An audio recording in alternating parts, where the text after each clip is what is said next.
Good evening, YouTube. You guys are now watching another segment of the TheCaliEffect. Today, we're going to be doing 5 cards that have lost their luster. Now, when I say 5 cards that have lost their luster, I mean 5 cards that are either seen a decline in play in the Yu-Gi-Oh! Competitive scene, or have just completely been forgotten and left out of the Yu-Gi-Oh! Competitive scene altogether. Number 5, we're going to be doing Maxi, a very interesting card to be talking about. Its effect reads, during either player's turn, you can send this card from your hand to the graveyard. This turn, each time your opponent special summons monsters, immediately draw 1 card. You can only use 1 Maxi per turn. Now, Maxi is heavily meta dependent, and now in this meta with Gear Gears running around where they can stop almost any time they want to, Boojins are still a deck, Fire Fists are still a deck, Mermails are still a deck. These aren't the best matchups to be Maxiing your opponent. As like I said, they can stop at any given time that they want to and still be able to make some plays. Maxis have definitely seen a significant drop in people's main board. I doubt that people still run them in the main board, and at sideboard I see them at 2 at the maximum. So Maxi has definitely seen a big drop in play, mainly because of the format that we're playing in. Now, Maxi is one of those cards that I can see just make an impact and come right off of this hole, probably with the next upcoming step. If Primal Origins comes out, Sylvans become a tier deck, then Maxi is back in action, and it would be a prime card against that deck. Where as of right now, it's definitely losing a little bit of its luster. Next, we're going to be doing Tour Guide from the Underworld. Now, Tour Guide is a level 3 Dark Fiend monster that reads, when this card is normal summoned, you can special summon 1 level 3 Fiend monster from your hand or deck. Its effects are negated and cannot be used for a synchro material monster. This card used to be a $170 plus card as a secret rare.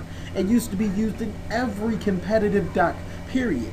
That, Wind-Up Zenmaines, Leviair, Leviathan, all used to be amazing cards. Now, I'm sorry, Tour Guide, you're not in any of the tier 1 decks. While your effect is still pretty good, rank 3 monsters don't run the game like they used to. It's still overall a really good card. I can't think of a single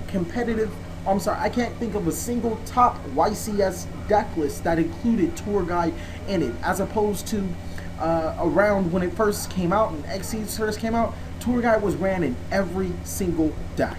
Now next would be, if my laptop stops being weird, go to it.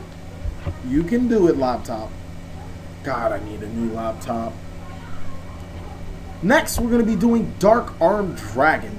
Now, Dark Arm Dragon is a dark level 7 dragon monster, as you guys can see from the name. Its effect reads, cannot be normal summoned set. Must be special summoned from your hand by having exactly 3 dark monsters in your graveyard. Cannot be special summoned by other ways. You can banish 1 dark monster from your graveyard, then target 1 card on the field. Destroy that target. Dark Arm Dragon is premier.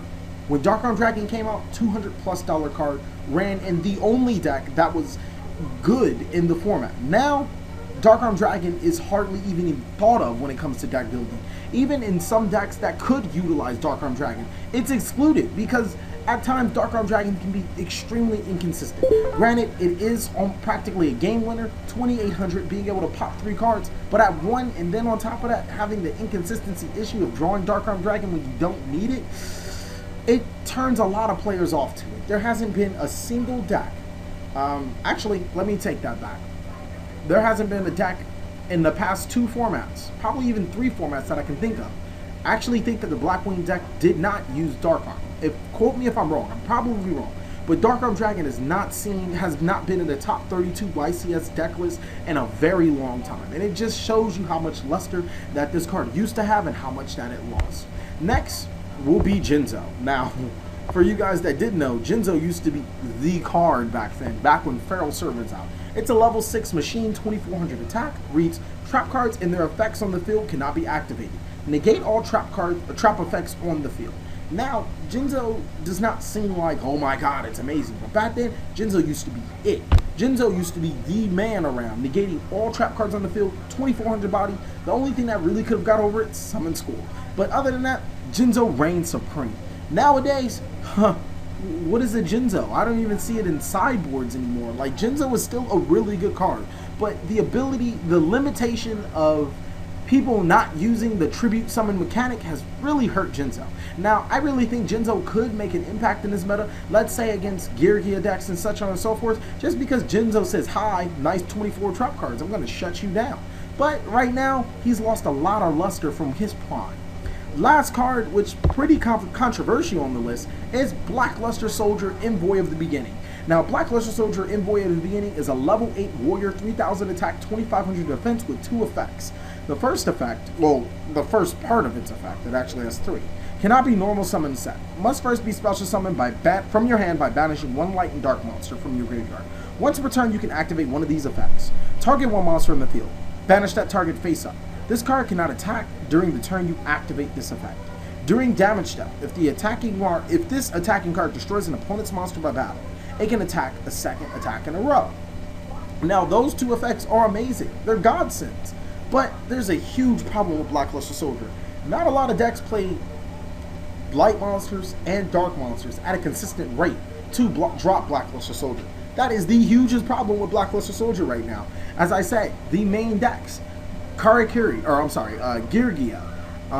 Fire Fist, Mermail, none of these decks play dark and light monsters. Even Bouges, they play all light. They could splash some dark monsters in there, but then Blackluster Soldier doesn't help in any way, shape, or form. Blackluster Soldier used to be ran in every deck, no exceptions, just because it's a 3000 beater that can alter the game. It still is a really good card that can alter a lot of games, but in the competitive scene, it has definitely lost all of its luster. Thank you guys for watching another segment of the Cali Effect. Please name your 5 cards that have lost a lot of luster over the past days since Yu-Gi-Oh! Came forth to the TCG. Like, comment, subscribe, but most of all, enjoy.